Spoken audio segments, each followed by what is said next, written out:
صدق الله مولانا العظيم. إن الله وملائكته يصلون على النبي يا أيها الذين آمنوا صلوا عليه وسلموا تسليما. الصلاة والسلام عليك يا سيدي يا رسول الله وعلى آلك وصحبك يا سيدي يا حبيب الله. الصلاة والسلام عليك يا سيدي يا نبي الله وعلى آلك وصحبك يا سيدي يا نور الله. الصلاة والسلام عليك يا سيدي يا شفيع المجرمين وعلى آلك وصحبك يا سيدي یا خاتم النبیین. قوت عشق سے ہر پست کو بالا کر دے، قوت عشق سے ہر پست کو بالا کر دے، دہر میں اسم محمد سے اجالا کر دے. جان ہے عشق مصطفیٰ روز فضوں کرے خدا، جس کو ہو درد کا مزہ اناز دوا اٹھائے کیوں. ہمارے درد جگر کی کوئی دوا نہ کرے، کمی ہو عشق مصطفیٰ میں خدا نہ کرے. خواب ہو کر عشق میں آرام سے سونا ملا، جان کی اکسیر ہے الفت رسول اللہ کی. اللہ جل وعلا کے فضل و کرم اور اس کی توفیق سے ماہ ذی الحجہ جمعۃ المبارک کے دن اس کی بارگاہ میں اس کے گھر میں حاضری کا شرف حاصل ہو رہا ہے.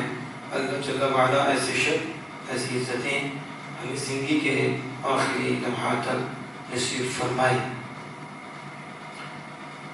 اللہ جل وعلا حق بیان کرنے، سمجھنے، یاد رکھنے، عمل کرنے اور آگے پھیلانے کی توفیق عطا فرمائے. حضرت سیدنا ابراہیم خلیل اللہ علیہ الصلاۃ والسلام وہ ہستی ہیں جو ماں سوائے ہمارے آقائے دو جہاں صلی اللہ علیہ وسلم کے سب نبیوں سے افضل ہیں.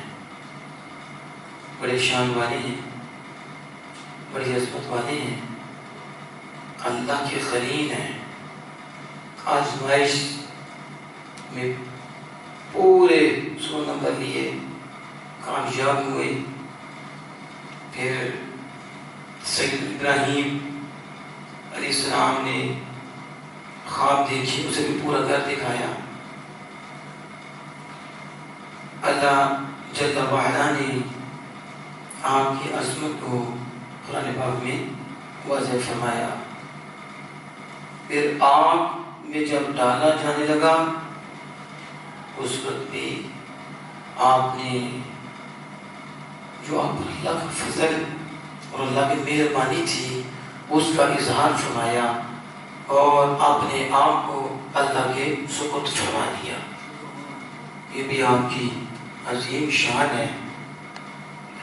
تو جب حضرت ابراہیم خلیل اللہ علیہ السلام کو اس آگ میں ڈالنے لگے، وہ آگ جو تھی بہت تیز تھی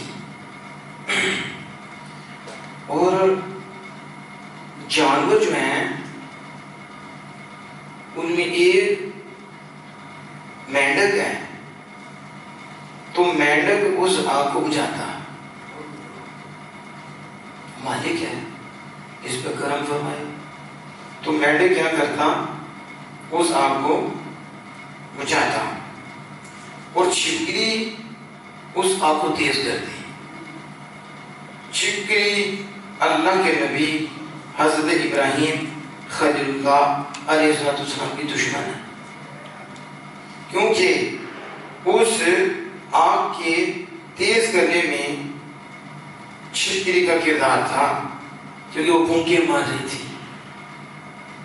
یہ کہ آگ تیز ہو اور جو مینڈک تھا وہ آگ بجھانے کی کوشش کر رہا تھا. تو اس لیے نبی اکرم صلی اللہ علیہ وسلم نے چھپکلی کو قتل کرنے کا حکم دیا اور چھپکلی کو مارنے پہ ثواب ملتا ہے. چھپکلی کو مارنے میں ثواب ملتا ہے.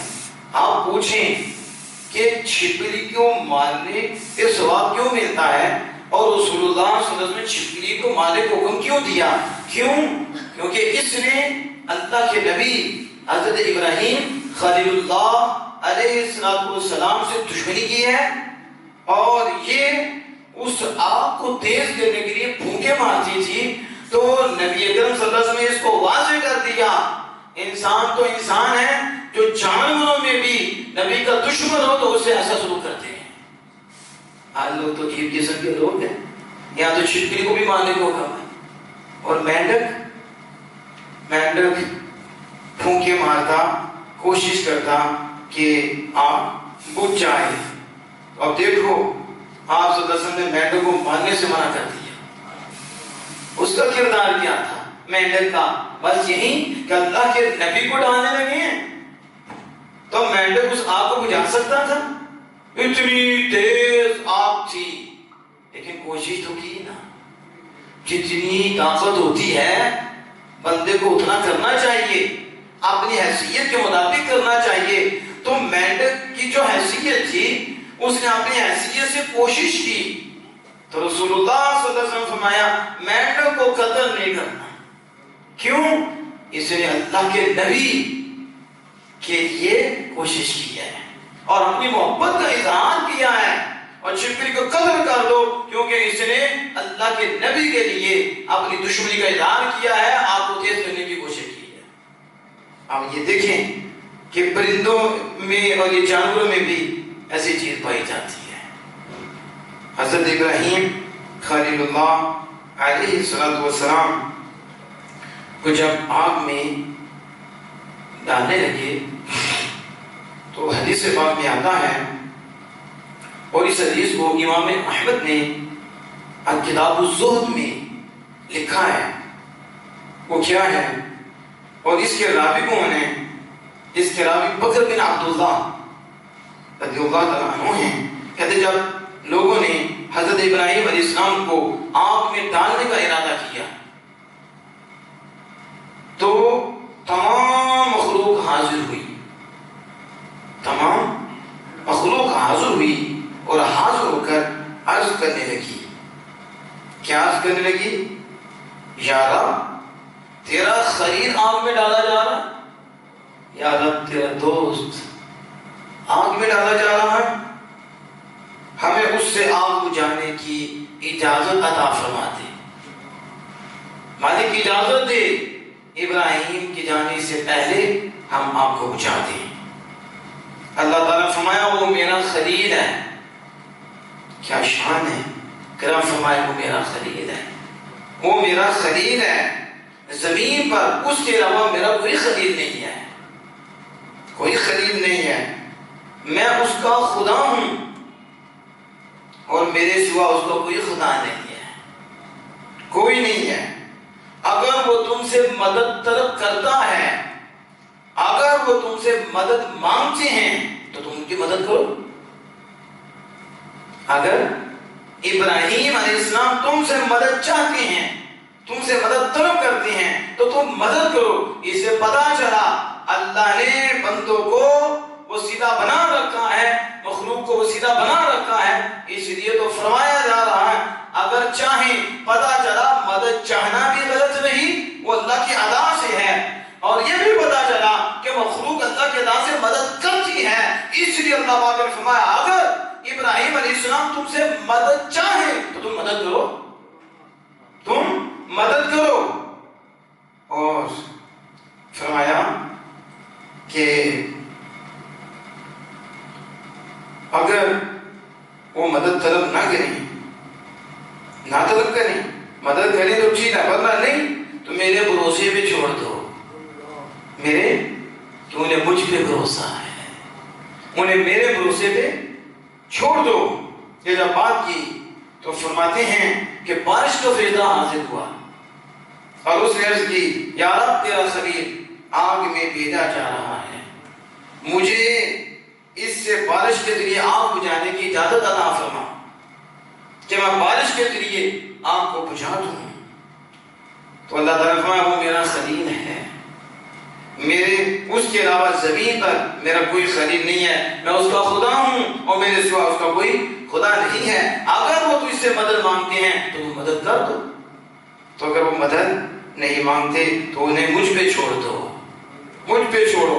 جب آپ کو آگ میں ڈالا گیا تو پھر آپ نے ایک دعا فرمائی، حضرت ابو ہلال اس دعا کو بھول گئے کہ جو آپ نے دعا فرمائی، اب آپ کو آگ میں ڈالا جانے لگا تو اللہ عز و جل نے حکم دے دیا، قُلْنَا يَا نَارُ كُونِي بَرْدًا وَسَلَامًا عَلَىٰ إِبْرَاهِيمَ، ہم نے فرمایا کونو یا نار کونی، یا نار اے آگ، کونی بردا، آگ ٹھنڈی ہو جائے، وَسَلَامًا اور سلامتی والی ہو جائے۔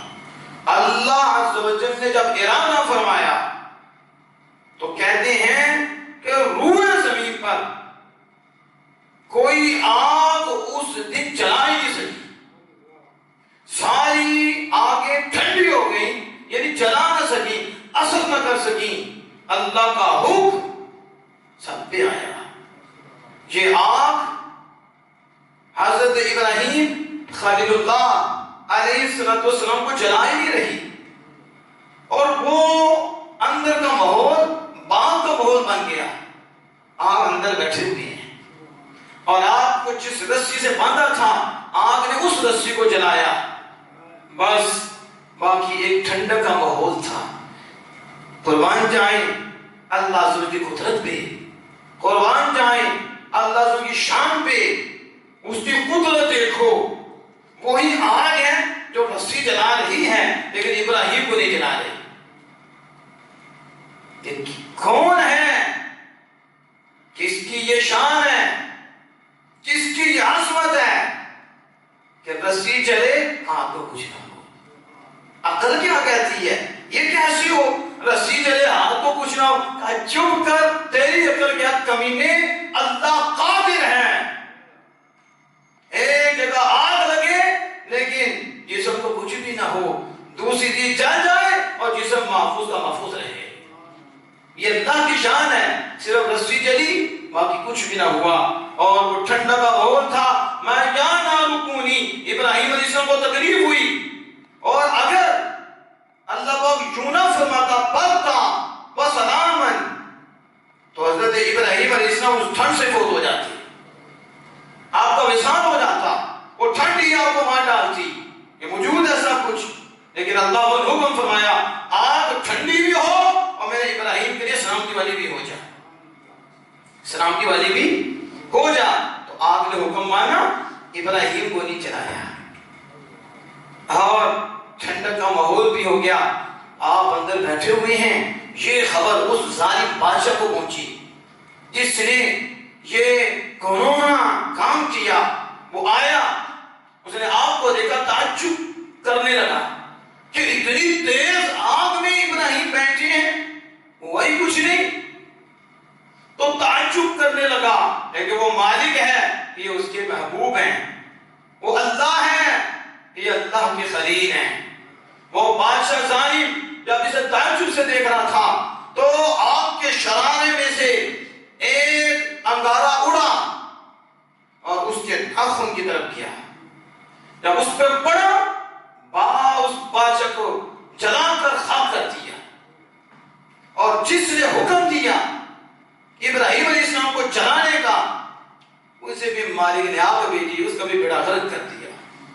میرے خلیل سے تو جو رب کے ہوتے ہیں، پھر رب ان کی طرف سے انتقام دیتا ہے، پھر رب سزائیں دیتا ہے۔ تو حضرت ابراہیم خلیل اللہ علیہ السلام اس آگ میں بیٹھے ہوئے تھے، اور ٹھنڈا کا ماحول تھا، اور ابراہیم علیہ السلام نے اللہ پر اعتماد کیا اور اللہ پر بھروسہ کیا، تو پھر دیکھو کیسی مدد آئی ہے، کیسا فضل ہوا ہے، کیسا کرم ہوا ہے کہ آگ بھی ٹھنڈی ہو گئی ہے۔ کیا ہو گئی؟ آگ بھی ٹھنڈی ہو گئی، اور آگ بھی نقصان دیتی ہے، آگ بھی جلاتی ہے لیکن خود نہیں جلاتی، خود نہیں جلاتی، اللہ کی عزت سے جلاتی ہے، اللہ کے حکم سے جلاتی ہے۔ اللہ کے ارادے سے جلاتی ہے۔ چھری کا کام ہے کاٹنا، لیکن اسماعیل کو نہیں کاٹتی۔ کیا چھری میں دھار نہیں ہے؟ چھری کاٹتی نہیں، کاٹتی ہے، لیکن بغیر اذن ربی نہیں کاٹتی۔ اللہ کا اذن ہو تو کاٹتی ہے، آگ جلاتی ہے، اللہ کا اذن ہو تو جلاتی ہے، اذن نہ ہو تو جلا نہیں سکتی۔ چھری اذن نہ ہو کاٹ نہیں سکتی۔ تو بس یاد رکھو، بات دل کے گندے، سوچ کے گندے، دین سے ہٹے ہوئے انہیں رسول اللہ صلی اللہ علیہ وسلم کی ذات پہ اعتراض نظر آتے ہیں، حضور کی طرف نقص کی نسبت کرتے ہیں، عیب کی نسبت کرتے ہیں کہ حضرت عبداللہ جو رئیس المنافقین کے بیٹے تھے، انہوں نے جب رسول اللہ سے عرض کی تو وہ قمیص رسول اللہ صلی اللہ علیہ وسلم اپنی اس رئیس المنافقین اس بدبخت کو دے دی اور اس کا کفن اس کو ملا۔ اب وہ قبر میں اس کے ساتھ قمیص مصطفیٰ ہے، تو وہ قمیص مصطفیٰ نے کیا فائدہ دیا؟ وہ تو منافق ہیں، وہ تو بدبخت ہیں، تو وہ تو جنت میں نہیں جا سکتا۔ تو پھر حضور کی قمیص ساتھ ہے تو اسے فائدہ ملے گا۔ قمیص مصطفیٰ نے، ہم نے کہا تجھے پتہ ہی نہیں، پڑھ جا نار کونی بردا وسلام علی ابراہیم، آگ کا کام ہے جلانا، ابراہیم کو کیوں نہیں جلایا؟ چھری کا کام ہے کاٹنا، کیا اللہ کو تو اللہ پہ بات کرے گا کہ اللہ نے اس میں تاثیر رکھی ہے، آگ جلاتی ہے کیوں نہیں جلایا؟ چھری کاٹ دیا کیوں نہیں کاٹا؟ جو تم ہم پہ اعتراض کرو گے، آپ اہل جان صلی اللہ علیہ وسلم عظمت پہ بات کرو گے، ہم تمہیں ایسا جواب دیں گے کہ تمہاری نسلیں بھی یاد کرے گی کہ رسول اللہ صلی اللہ علیہ وسلم کے غلام ہیں، وہ قرآن و حدیث سے جواب دیتے ہیں۔ تو جو تم جواب دو گے وہی ہمارا جواب ہوگا۔ تم کہو گے کہ از خود وہ چھری کام نہیں کرتی، اب خود نہیں کاٹتی، نہ ہی آپ خود چلاتی ہے، اللہ کے اذن سے ہے۔ ہم نے کہا اللہ نے اپنے محبوب کو ساری کائنات کا مالک و مختار بنایا ہے، قمیص خود فائدہ نہیں دیتی، قمیص حضور کے ہاتھ میں ہے، حضور چاہے تو قمیص سے فائدہ دے، حضور چاہے تو اپنے بال مبارک سے فائدہ دے، حضور چاہے تو اپنی نگاہ سے فائدہ دے، جب نہ چاہے تو فائدہ نہ دے۔ عبداللہ ابی بن منافق رئیس المنافقین چادر تو تھی لیکن نفع کھینچ لیا، کیونکہ یہ نفع کے قابل نہیں تھا۔ آگ میں اثر تو تھا لیکن رب نے عزت نہیں دیا، آگ اثر نہیں کر سکی، اس لیے مصطفیٰ جان رحمت نے تصرف ہی نہیں کیا کہ وہ قمیص بھی اس کو فائدہ دے۔ آپ سمجھ نہیں ہیں؟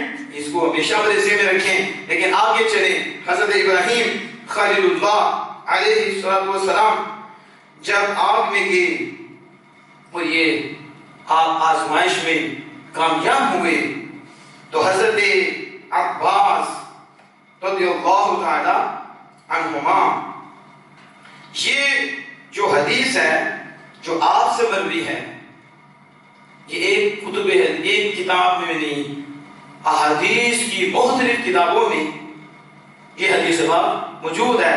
اور حضرت عباس رضی اللہ عنہ نے رسول اللہ صلی اللہ علیہ وسلم کے سامنے آپ کی مدح کی، کیا شان ہے، حضور سامنے ہیں اور حضرت عباس رضی اللہ تعالیٰ عنہ حضور کی عظمت بیان کر رہے ہیں، شعری صورت میں حضور کی شان بیان کر رہے ہیں۔ فسمعت العباس، میں نے سنا حضرت عباس رضی اللہ تعالیٰ عنہ کو یقول یا رسول اللہ انی اريد ان امتدحک، کہا یا رسول اللہ صلی اللہ علیہ وسلم میں چاہتا ہوں کہ میں آپ کی تعریف کروں۔ حضرت عباس رضی اللہ تعالیٰ عنہ کہتے ہیں میں چاہتا ہوں اے اللہ کے رسول میں آپ کی مدح کروں، میں آپ کی، یہ کون سی امتی ہے کہ حضور کی تعریف کرتے ہیں؟ لگاؤ فتویٰ حضرت عباس پہ، کہتے ہیں رب کی نہیں کرتے، ہمیں کہ شرم کر، حیا کر، اور رسول اللہ کی تعریف رب کی تعریف ہے، جس کے محبوب اتنے پیارے ہیں، جس کے محبوب اتنی شان والے ہیں، وہ خود خالق کائنات کتنی شان والا ہوگا۔ حضرت عباس رضی اللہ تعالیٰ عنہ کہتے ہیں اریدو، میں چاہتا ہوں یا رسول اللہ صلی اللہ علیہ وسلم، کیا چاہتا ہوں؟ میں چاہتا ہوں میں آپ کی مدح کروں۔ تو آپ صلی اللہ علیہ وسلم نے کیا آگے سے فرمایا میری مدح آپ کریں گے، اللہ آپ کے منہ کو سلامت رکھے، دعا دی، کیا اس منہ سے میری شان بیان آپ کریں گے تو پھر میں اللہ کی بارگاہ میں عرض کر دیتا ہوں مالک عباس کے منہ کو سلامت رکھنا، کیونکہ یہ تو اس منہ سے میری شان بیان کر دی۔ حضور کتنا خوش ہوئے، پتہ چلا حضور اپنی شان سے بڑا خوش ہوتے ہیں، حضور بہت خوش ہوتے ہیں۔ اور کون سا امتی ہے جو حضور کے شان سے خوش نہ رہا؟ وہ کی امتی ہے جو باپ کے نام سے خوش نہ ہو؟ وہ کی امت بیٹا ہے، وہ تو نمک حرام ہے۔ وہ کی امتی ہے جو آقا کے نام سے چڑھتا ہے، ہاں امتی ہو تو حضور کے نام سے بچتا ہے، یہ امتی ہے۔ اب حضرت عباس رضی اللہ تعالیٰ عنہ نے رسول اللہ صلی اللہ علیہ وسلم کے سامنے آپ کی شانیں بیان کی، اور اس میں ایک شعر یہ بھی ہے جو ہمارے بیان کے متعلق ہے۔ وہ کیا؟ انہوں نے کہا کہ وہ آگ جس میں حضرت ابراہیم علیہ السلام کو ڈالا گیا، تو کہا انت کیف یا طارق، یا رسول اللہ صلی اللہ علیہ وسلم، وہ جس آگ میں حضرت ابراہیم علیہ السلام کو ڈالا گیا وہ آگ کیف یا طارق، وہ آگ ابراہیم علیہ السلام کو کیسے جلاتی؟ حضرات توجہ سے، یہ طبرانی میں بھی حدیث موجود ہے، اس کے علاوہ بھی طبرانی میں بھی حاکم نے اس کی تخریج کی ہے، اور یہ میرے پاس خصائص کبریٰ ہے امام جلال السیوطی رحمۃ اللہ علیہ کی، اور یہ جزء اول ہے اور یہ اصل ہے، یہ ترجمہ نہیں ہے جو جھوٹے فراڈیے معنی بدل بدل کے چیز بیانی کر کے لوگوں کو خراب کرتے ہیں۔ یہ امام جلال السیوطی لائے ہیں اور طبرانی نے تخریج کی ہے، اور اس کے حاکم نے تخریج کی ہے، اور اس کے علاوہ شفا شریف میں بھی یہ رسوا موجود ہے۔ تو حضرت عباس رضی اللہ تعالیٰ عنہ کہتے ہیں کہ انت کیف یا طارق، یا رسول اللہ ابراہیم علیہ السلام کو وہ نمرود کی آگ کیسے جلا سکتی تھی اور کیسے جلاتی؟ کیوں؟ اس لیے کہ مستترا فی صلبہ، ابراہیم علیہ السلام کا جسم پاک تھا اور ان کی صلب میں آگ کا نور تھا۔ ان کی صلب میں، یہ صلب ہے، ان کی صلب میں آگ کا نور تھا، آگ کا نور ان کی صلب میں مستتر تھا، چھپا ہوا تھا، آنکھوں سے نظر نہیں آ رہا تھا، لیکن آپ ان کی صلب میں موجود تھے، تو پھر کیسے آگ چلاتی؟ کیونکہ آگ کا نور ہے۔ تو حضرت ابراہیم علیہ السلام کے لیے جو اللہ نے حکم فرمایا اے آگ ٹھنڈی ہو جا، میں اس کی وجہ یہ ہے کہ صلب میں آگ تھے، آپ کے نور کی وجہ نے اللہ نے ان پہ کرم فرما دیا۔ یہ سبب پہ نور مصطفیٰ ہے، یہ وسیلہ نور مصطفیٰ ہے۔ یہی وجہ ہے کہ ہمارے علماء نے لکھا، یہاں تو عباس رضی اللہ تعالیٰ عنہ حضور کے سامنے کہہ رہے ہیں کیسے نمرود کی آگ جلاتی، جبکہ ان کی صلب میں آپ کا نور پوشیدہ تھا، تو آپ کے نور کی وجہ سے وہ آگ بھی ٹھنڈی ہو گئی۔ اور جب اسماعیل علیہ السلام کے گلے میں چھری رکھی ہے، چھری کیوں نہیں چلی؟ کیوں؟ کیونکہ ان میں بھی آمنہ کے لال کا نور تھا، ان میں بھی نور تھا، اور وہ نور بشیر کے وجود میں ان سے آگے منتقل ہونے والا تھا۔ اب وہ نور ان کے اندر تھا، ابراہیم علیہ السلام کو بھی نور کی برکت ملی، آگ ٹھنڈی ہو گئی، اسماعیل علیہ السلام کو میری چھری چلی نہیں۔ یہ کوئی ہندوستان کی بات نہیں ہے، یہ آمنہ کے لال کی بات ہے، حضرت عباس حضور کے سامنے بیان کر رہے ہیں۔ آپ لوگوں کو پتہ نہیں کیسا دین سکھاتے ہیں، کہتے ہیں وہ تو کچھ بھی نہیں کر سکتے۔ میں کہا جا کے کسی عیسائیوں کے پاس بیٹھ، وہ کچھ نہیں کر سکتے تو پھر کوئی بھی کچھ نہیں کر سکتا۔ جو رب کے یار بے بس ہو گئے تو پیچھے کیا رہ گیا؟ جو ساری کائنات کا مالک ہے، جو قادر ہے ہر شے پہ، اس کے یار بے بس ہو جائیں، بتاؤ عقل مند ہے؟ پتہ نہیں یہ کہاں بیٹھ کے سوچتی ہیں۔ ظاہر ہے جو شیطان کے ماحول میں رہے اس کی سوچ ایسی ہوتی ہے، اگر تھوڑا سا غور کرے تو شیطان کی طاقت بھی سمجھ میں آ جائے۔ تو جو یار ہے رب کے اور وہ ہے ہر شے پہ قادر، پھر اس نے اپنے یاروں سے اپنے قدرت کا اظہار فرمایا، پھر وہ کرتا ہے۔ تو یہ ہے حضرت عباس رضی اللہ تعالیٰ عنہ، جنہوں نے اس موقع پر جب حضرت ابراہیم خلیل اللہ علیہ السلام کو ڈالا جا رہا تھا تو آپ کے سامنے شعر کہتے ہوئے حضور کی تعریف کرتے ہوئے اس چیز کو ہائی لائٹ کیا جو سنیوں کا عقیدہ ہے، جسے بھی جو ملا ہے رسول اللہ سے ملا ہے، اور جسے بھی مصیبت سے نجات ملی ہے وہ صلہ مصطفیٰ سے ملی ہے، اور جس پہ بھی کرم ہوا ہے نور مصطفیٰ سے ہوا ہے، جس پہ بھی مہربانی ہوئی ہے آمینہ کے لال سے ہوئی ہے، کیونکہ رب نے ہر جہاں کے لیے حضور کو رحمت للعالمین بنا دیا۔ تو کون ہے جو رحمت مصطفیٰ سے وارث ہے؟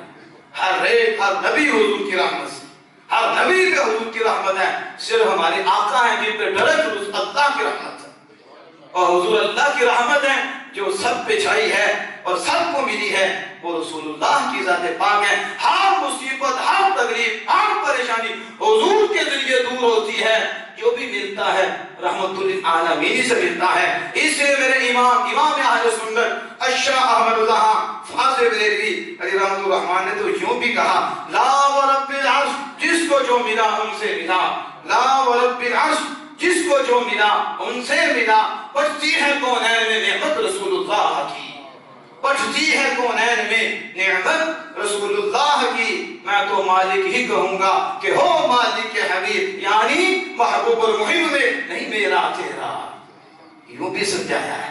اب دیکھو حضرت ابراہیم خلیل اللہ علیہ السلام کی عظمتیں اور ان کی شانیں، پھر آپ نے وہ قربانی کی، کیا کی؟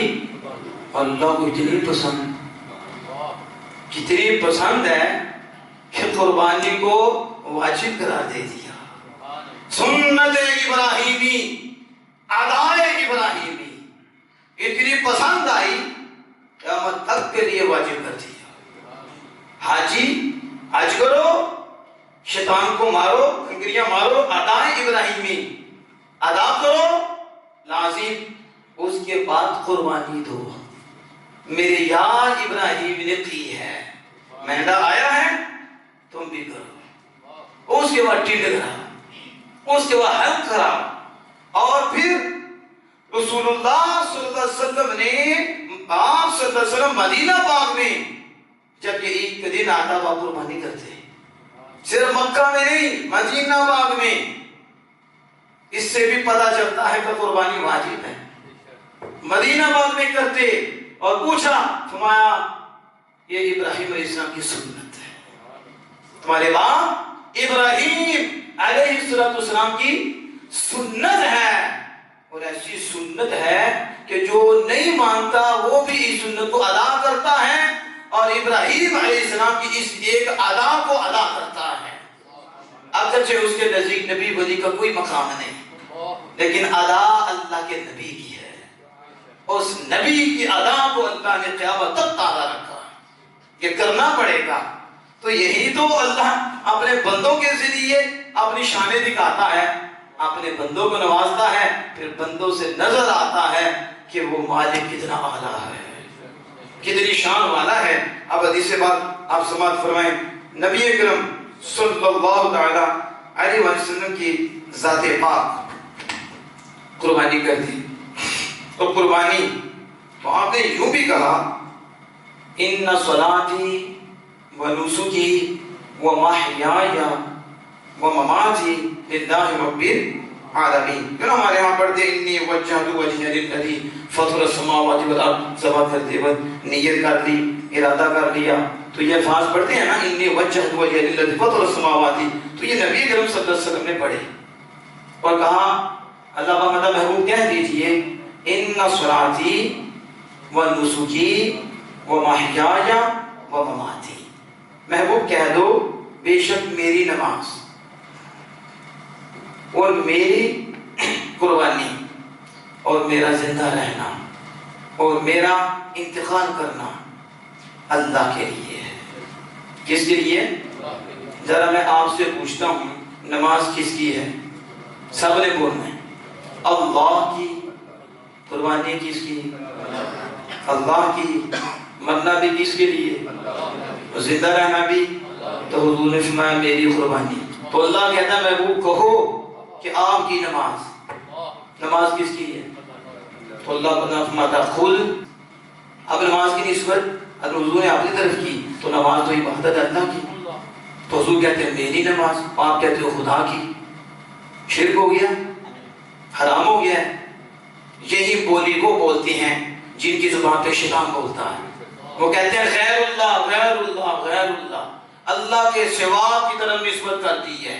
کہتے ہیں غوث پاک کی، کیا کہتا ہے داتا صاحب کی، شرک کر دیا. اللہ کا نام نہیں لیا، غوث پاک کا نام لے لیا، داتا صاحب کا نام لے لیا، خواجہ صاحب کا نام لے لیا، بابا صاحب کا نام لے لیا، تو شرک ہو گیا، حرام ہو گیا، غیر اللہ کا نام آ گیا. میں نے کہا قرآن ہے اور یہ حدیث ہے اور 8واں پارہ ہے. اللہ فرمائے محبوب کو ہو میری نماز، لگاؤ شرک کا فتویٰ، لاؤ کفر کا فتویٰ. قربانی کے دن قریب ہیں، پوچھو یہ کس کی قربانی ہے؟ ابا جی کی. یہ جانور کس کا ہے؟ ابا جی کا. اچھا یہ کس کا ہے؟ اماں جی کا. یہ کس کا ہے؟ بیٹے جی کا. یہ کس کا ہے؟ بیٹی جی کا.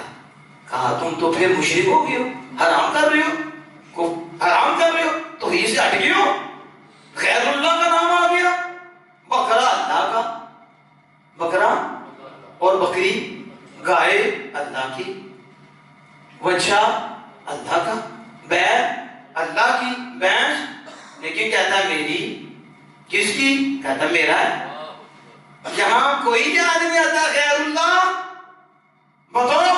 اس لیے ہم کہتے ہیں پوری دنیا میں سارے مذاہب کی تحقیق کرو، تمہیں پتہ چلے سارے باطل ہیں، ایک ہی مذہب ہے اور ایک ہی مسلک ہے اہل سنت و جماعت، جس کے اوپر اللہ کے کلام کی بھی مہر ہے اور آمنہ کے لال کی بھی مہر ہے. تم کون سا دین بنا رہے ہو؟ یا تو بچے گا کون؟ یہ کپڑے کس کے؟ میرے، غیر اللہ کا نام. یہ بیوی کس کی؟ میری، غیر اللہ کا نام. ماں کس کی؟ چھوڑ بیوی کو بھی، چھوڑ مکان کو بھی، کیونکہ اللہ کا نام نہیں آ رہا، غیر اللہ کا نام نہیں آ رہا. اس لیے یہ لوگ ہر گھڑی ہر لمحہ اس جرم میں ہیں اور اللہ کا فضل ہے. اہل سنت جماعت اس کی وضاحت کرتے ہیں اپنی طرف نسبت کرنے سے گناہ نہیں ہوتا، حرام نہیں ہوتا کہ یہ میرا ہے یہ میرا ہے. تو غیر کی نسبت اگر ہو جائے تو کچھ بھی نہیں ہوتا. سمجھنے کی بات ہے. تم تو وہاں چل رہے ہو کہ تم تو ہر گھڑی حرام میں ہو، کیونکہ کہتے ہو بیوی بھی میری، مال بھی میرا، کوٹھی بھی میری، بنگلے بھی میرے، یہ جانور بھی میرے. تو غیر اللہ کا نام آ رہا ہے تو تم کہتے ہو جس پہ غیر اللہ کا نام آ جائے وہ حرام ہو جاتے ہیں. تو تم حلال کہاں رہے؟ وہاں کیسے حلال رہے؟ آؤ ہمارے سامنے. تو تم تو ایک دفعہ بھی ہمارے سامنے چل نہیں سکتے کہ اگر ایسا ہو تو بچتا ہی کوئی نہیں، ہر ایک حرام کر رہا ہے. کیونکہ جو بھی پوچھو گے میرا ہی کہے گا، میرا ہی کہے گا. تو جب میرا کہے گا تو خدا کا نام نہیں آئے گا، تو غیر کہے گا تو پھر ہوگا کیا؟ تمہارے نزدیک حرام ہوگا. میں نے کہا چپ کر، قرآن ہے ان صلاتی، میری نماز. مطلب کیا ہے؟ مطلب کیا ہے؟ عبادت خدا کی، عبادت اور ادا میری طرف سے. کس کی طرف سے؟ قربانی، عبادت ذبح کرنے اللہ کے لیے، لیکن میری طرف سے. کس کی؟ اسی طرح غوث پاک کا بکرا ذبح اللہ کے نام پہ ہوگا، ثواب غوث پاک کا. ثواب داتا صاحب کا بکرا اللہ کے نام پہ ذبح ہوگا، ثواب. اس لیے ہماری قربانی کا بکرا، میرا آپ کا بکرا ذبح ہوگا اللہ کے نام پہ. واجب ادا ہوگا ہماری طرف سے، مستحب ادا ہوگا ہماری طرف سے، اور ثواب ملے گا ہمیں عبادتوں کی خدا کی. آپ سمجھیے کہ اس چیز کو، اسے غور کیا کریں. کن لوگوں کی چنگل میں پھنسے ہوئے آپ لوگ؟ کہا میرے ام سعد، حضرت سعد رضی اللہ عنہ کی والدہ کے لیے حضور نے جو اس وقت پانی کی ضرورت تھی تو آپ نے فرمایا بہتر صدقہ پانی ہے. تو انہوں نے کیا کیا؟ کنواں جو کھدوایا تو نام کیا لکھا اس کا؟ بیر ام سعد. حاضی بیر ام سعد، یہ کنواں سعد کی ماں کا ہے. شرک ہو گیا، حرام ہو گیا، کیونکہ نام آ گیا کنویں کے اوپر تو غیر اللہ کا آ گیا ہے. ان لوگوں سے بچو، نام آنے سے حرام نہیں ہوتا، بس عقیدہ ٹھیک ہونا چاہیے. یعنی ام سعد کا کنویں کا مطلب کیا ہے؟ یہ تو اللہ کی رضا کے لیے وقف کیا ہے. لوگ پانی پئیں گے، ثواب میری ماں پائے گی، اجر ان کو ملے گا. یہ ہے نام قرآن و حدیث سے. اس لیے ان چیزوں کو آپ نے ذہن میں رکھنا ہے کہ یہ لوگوں کو دن اور رات غیر اللہ غیر اللہ غیر اللہ، شیطان اس کے علاوہ تمہیں کچھ اور بھی آنے دیتا ہے کہ نہیں؟ دیتا ہے کہ نہیں؟ بیوی کو بھی چھوڑ دے غیر اللہ ہی ہے، ٹھیک ہے، کوئی کسی کو بھی نہیں اطلاع ہے، بس غیر اللہ ہے، نانا بندے کا نام آئے گا لیکن حکم خدا کا ہوگا، ادا اس کی طرف سے ہوگا۔ آپ اس مسئلے کو سمجھیں، مانوس ہوگی میری قربانی، کیا ادا میری طرف سے ہوگی، حکم حق کا ادا ہوگا، عبادت خدا کی ہوگی، تو اپنی طرف نسبت کرنے سے کوئی حرمت نہیں۔ تب نسبت کب حرام ہوتا ہے؟ اس وقت حرام ہوتا ہے جب جانور کو ذبح کرتے وقت وہ اللہ کا نام نہ لے، کسی بندے کا لے لے، بسم اللہ اللہ کا نام نہ لے، جب اس وقت غوث پاک کا نام لے تو جانور حرام ہو جائے گا۔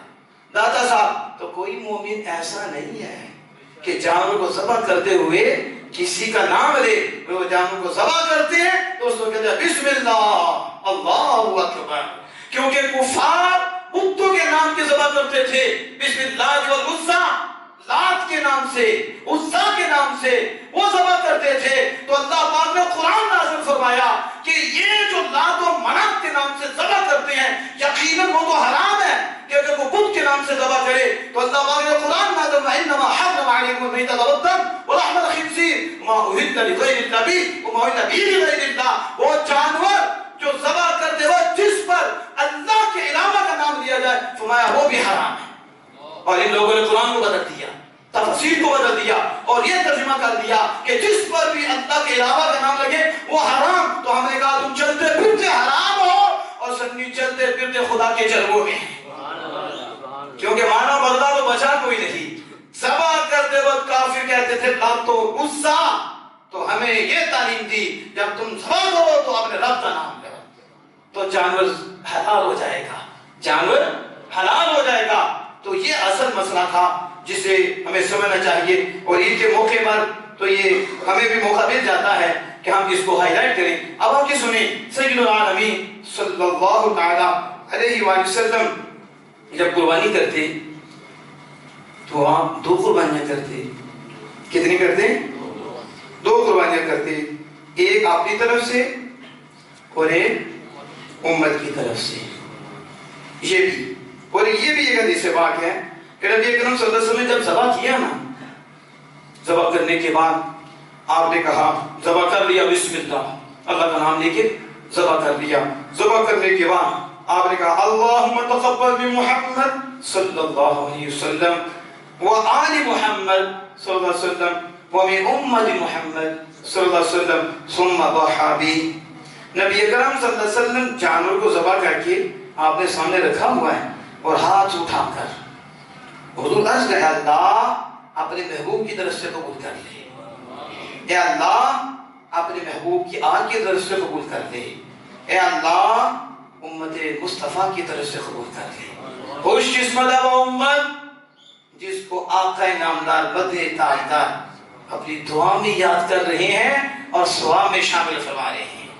ساری کائنات کٹھی ہو کے عمل کرے، ہو سکتا اس کا وہ درجہ ہی نہ ہو اور وہ قبولیت ہی نہ ہو، لیکن جو حضور کرے اور پھر امت کو اس میں شامل کر لے، امت کتنی خوش قسمت ہے اور وہ آقا کتنے لجبان آقا ہیں۔ اس سے پتہ چلا بندہ فرض ادا کرے، واجب ادا کرے تو ثواب میں جسے چاہے شامل فرما لے۔ اگر کوئی کسی کو کچھ نہیں دے سکتا تو انہوں نے دعا کیوں کی؟ اگر کسی کا عمل کسی کو فائدہ نہیں دے سکتا یہ مسلم ہے، لیکن حضور سید العالمین صلی اللہ علیہ وسلم خود فرماتے ہیں اللہ عرض کرتے ہیں اللہ محمد صلی اللہ علیہ وسلم کی طرف سے قبول فرما لے اور آل محمد صلی اللہ علیہ وسلم کی طرف سے قبول فرما لے اور امت مصطفیٰ صلی اللہ علیہ وسلم کی طرف سے قبول فرما لے۔ اگر کسی کا عمل کسی کو فائدہ نہیں دیتا تو یہ مسلم کی حدیث کہاں جائیں گے؟ صرف مسلم نہیں آگے بھی جائیں گے۔ رسول اللہ صلی اللہ علیہ وسلم 2 قربانی کرتے، ایک اپنی طرف سے اور ایک امت کی طرف سے۔ کس کی طرف سے؟ اور پھر امت کون سی؟ غریب امت کی طرف سے جو قربانی نہیں کر سکتے، ایک تو جان بوجھ کے نہیں کرتے، ان کی بات نہیں، فقیر حضور کو اتنا پیار ہے، اتنا پیار ہے کہ بعد میں میری امت میں بھی آنا ہے، اس وقت بھی بعد میں بھی جو قربانی نہیں کر سکیں گے اور صرف یہ نہیں کہ ایک سال بس نہ، قیامت تک ہر امتی جو قریب آنے والا تھا، جو اس وقت موجود تھا، رسول اللہ صلی اللہ علیہ وسلم ایک قربانی سب کی طرف سے کرتی۔ بتاؤ اگر کوئی عمل کسی کو فائدہ نہیں دیتا تو پھر رسول اللہ صلی اللہ علیہ وسلم تو امت کے آنے سے پہلے قربانی کر گئے ہیں۔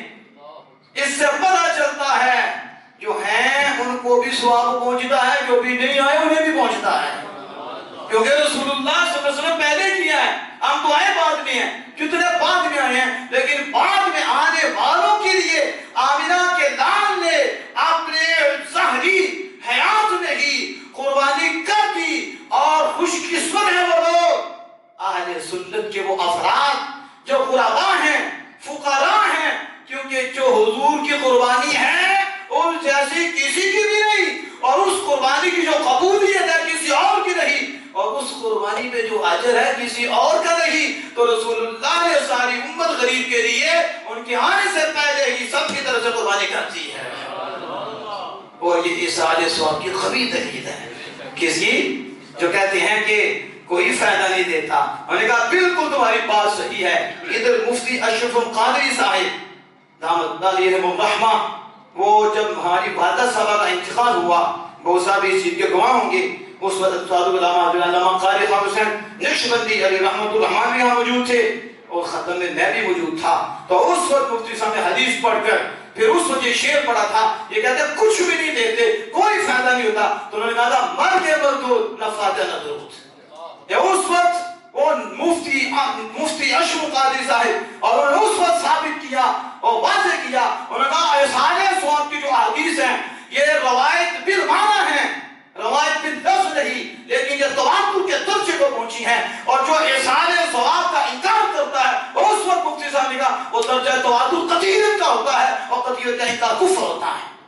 اس چیز کو انہوں نے واضح کیا کیونکہ محدث نیک آبادی تھے، اللہ نے اتنا مفتی صاحب کو نوازا تھا۔ تو یہ حدیث اگر کسی کا عمل کسی کو فائدہ نہیں دیتا تو پھر رسول اللہ صلی اللہ علیہ وسلم نے کیوں کیا؟ امت کی طرف سے کیا، اور پھر ان کے لیے زندہ تو اس وقت زندہ تھے، قیامت تک آنے والوں کے لیے، اور یہ حضور کی خصوصیت ہے کہ ایک قربانی ہے اور قیامت تک ہر فقیر کے لیے کافی ہے۔ آپ کو تو ہر سال نہیں کرنی پڑے گی، ہر سال نہیں کرنی پڑے گی، ہر سال نہیں کرنی پڑے گی۔ یہ کہتے ہیں حضور کو اختیار کوئی نہیں، انہوں نے کہا جاؤ کسی اور کے پاس جاؤ، رسول اللہ تو ایک کرے قیامت تک سب کے لیے کافی ہو جائے، اور تمہیں ہر سال کرنی پڑے، ہر سال قربانی کرو۔ تو یہ حضور کی محبت ہے اپنی امت کے ساتھ، یہ حضور کا کام ہے اپنی امت کے۔ میرے غریب پریشان ہوں گے، میری امت کی فقیر پریشان ہوں گے، امیر قربانیاں کریں گے، وہ کہیں گے ہمارے پاس ہوتا تو ہم بھی کرتے، تو حضور نے کر دیا۔ فکر مند نہ ہونا، وہ تو اپنے عمل سے کریں گے، اور تم وہ ہو جن کی طرف سے میں نے کر دیا ہے۔ دیکھو کتنی عظمت ہے۔ اب رسول اللہ صلی اللہ علیہ وسلم کے پاس صحابی آتے، اور ان کے پاس 6 ماہ کا بکرا تھا۔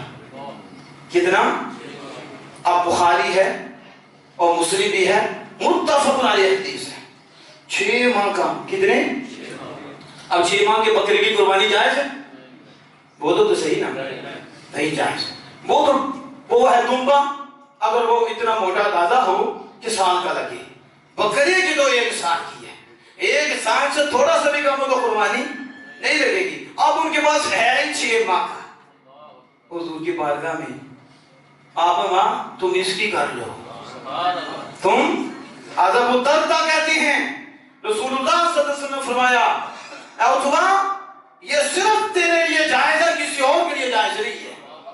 یہ صرف کہتے ہیں حضور کے اختیار کوئی نہیں، اور حضور تو ان کے لیے حلال کر رہے ہیں، باقی سب کے لیے حرام کر رہے ہیں۔ تمہارا کسی اور کے لیے حلال نہیں کہ وہ 6 ماہ کا بکرا کرے، لیکن اللہ نے مجھے اپنی عطا سے ہر چیز کا مالک و مختار بنا رکھا ہے، اس لیے تیرے لیے جائز ہے، باقی سب کے لیے حرام ہے۔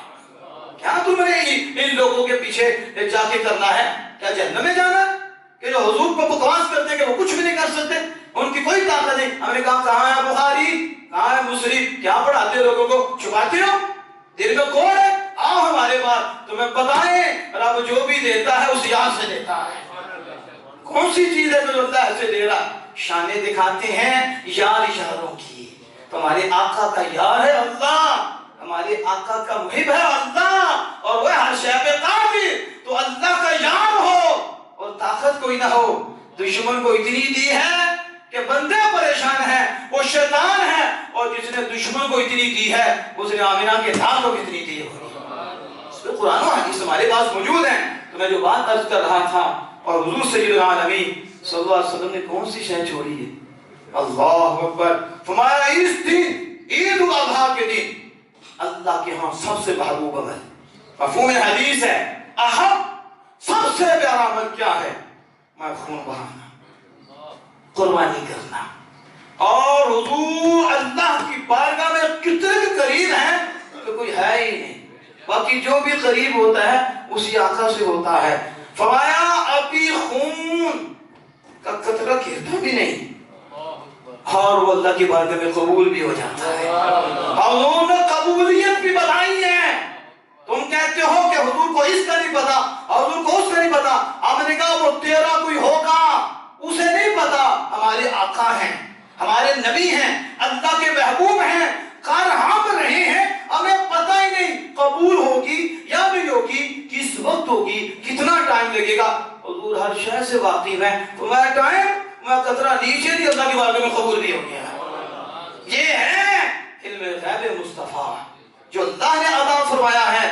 اور پھر رسول اللہ صلی اللہ علیہ وسلم نے یہ بھی فرمایا، آج وہ کہتے ہیں پیسے دے لو، یہ تھا تو قربانی ضرور کرنی ہے، اور دنیا اللہ کو ہے ہی سب سے زیادہ پسند تو قربانی کیا ہے؟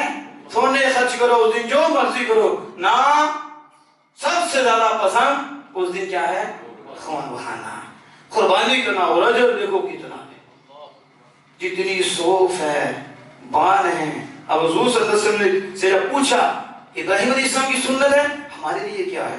فرمایا اس کے بال میں بھی اجر ہے، اس کے کھروں میں بھی اجر ہے، اب بال میں بھی اجر، کھروں میں بھی اجر، اور یہ نامہ اعمال میں جائیں گے۔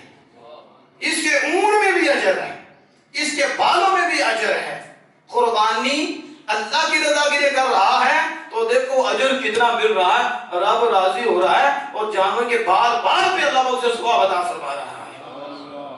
اس لیے حضرات محترم آپ اس طرف آئیں، قربانی بھی اسی کی ہے جس کا دل آمنہ کے لال پہ قربان ہے، قربانی بھی اس کی ہے جس کے دل میں رسول اللہ کی محبت ہے۔ باقی بس وہ ظاہری عمل ہیں، اور بوریاں کی طرح ایک ٹیپ ٹاپ ہے اور چمک ہے، حقیقت کوئی بھی نہیں۔ اس لیے میرے امام اہل سنت الشاہ احمد رضا فاضل بریلوی علیہ رحمت الرحمن نے اور علامہ اقبال نے دو شعر کہے ہیں، اور میں سمجھتا ہوں کہ یہ اللہ کے فضل سے ہے، اور کمال کر کے رکھ دیا۔ آج کا دل ہے وہ دل جو تیری یاد سے معمور رہا، دل ہے وہ دل جو تیری یاد سے معمور رہا، سر ہے وہ سر جو تیرے قدموں پہ قربان گئے۔ دل تو کتے کا بھی ہے، دل تو خنزیر کا بھی ہے، دل تو عیسائی کا بھی ہے، دل تو مرزائی کا بھی ہے، دل تو خارجیوں کا بھی ہے، رازیوں کا بھی ہے، دنیا کے کتوں کا بھی ہے، جانوروں کا بھی ہے، لیکن جس دل میں آمنہ کے لال کی محبت نہیں وہ کچھ بھی نہیں، کچھ بھی نہیں، گدھے سے بھی بدتر، خنزیر سے بھی بدتر ہے۔ کا دل ہے وہی دل جو یاد مصطفیٰ سے آباد ہے، دل ہے وہ دل جو تیری یاد سے معمور رہا، سر ہے وہ سر جو تیرے قدموں پہ قربان کیا۔ اور علامہ اقبال نے کیا کہا؟ علامہ اقبال آب و ماں در تیرے مسلم مقام مصطفیٰ، آب و ماں زنا میں مصطفیٰ۔ علامہ اقبال کسی 18 سال لگا کے آئے تھے، درس نظامی پڑھا تھا علامہ اقبال نے۔ علامہ اقبال وہ جا رہے تھے 40 دن کا چلہ لگانے، کہاں برطانیہ میں لا پڑ گیا ہے علامہ اقبال، اور وہاں انگریزوں کے پاس رہے، انگریزوں کے باتوں سے متاثر ہوئے علامہ اقبال۔ علامہ اقبال نے لکھا کہ مجھے فلسفہ تو انگریزوں سے ملا ہے، برطانیہ میں لا کیا ہے میں نے، مجھے وہاں سے فلسفہ ملا۔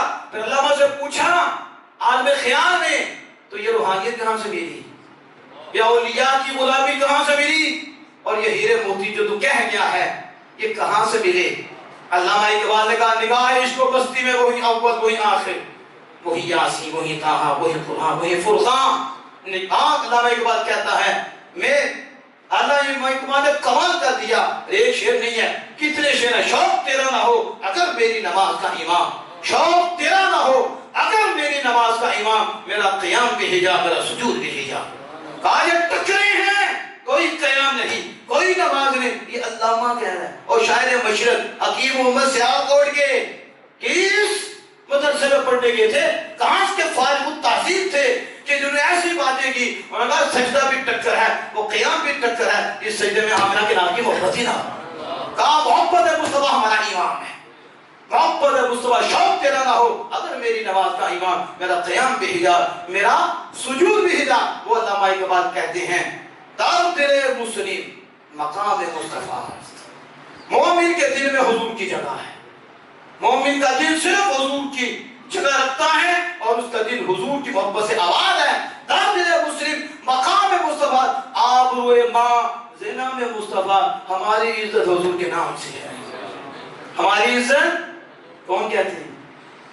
یہ کہتے ہیں حضور کی کوئی عزت نہیں تو نام کہاں جائے گا؟ اور علامہ اقبال کہتا ہے چھپ کر جہاز پہ جانا ہماری عزت نہیں ہے، یہ ٹیکنالوجی اکٹھی کر دینا اور دنیا کے کتے بن جانا، حضور سے پھر جانا، اور فلسفہ بے دینی سائنس تجربے مر رہا ہے، شریعت کا انکار کر رہا ہے، وہ فلسفی ہو کر علامہ اقبال کہتا ہے پیچھے ہو، تمہیں پتہ ہی نہیں اصل کیا ہے، حقیقت کیا ہے، مزاج دین کیا ہے، شریعت کیا ہے۔ کہاں تجھے بتاؤں، ہم سے پوچھ، ہماری یہ عزت نہیں، یہ اضافی ہیں، حقیقی نہیں، حقیقی عزت ہماری کیا ہے؟ کہا دل مسلم مقام مصطفیٰ، ہمارے ہر مسلم کے دل میں حضور کی جگہ ہے اور ہماری عزت ان سے نہیں ہے، ہماری عزت نام مصطفیٰ سے ہے۔ تو بس اسی سوچ میں جو کرو گے اللہ عز و جل اس پہ انعام بھی دے گا، کرم بھی دے گا، اور اسی سوچ پہ بخشش ہوگی۔ اللہ جل وعلا سے دعا ہے کہ ہم سب کو عمل کی توفیق عطا فرمائے۔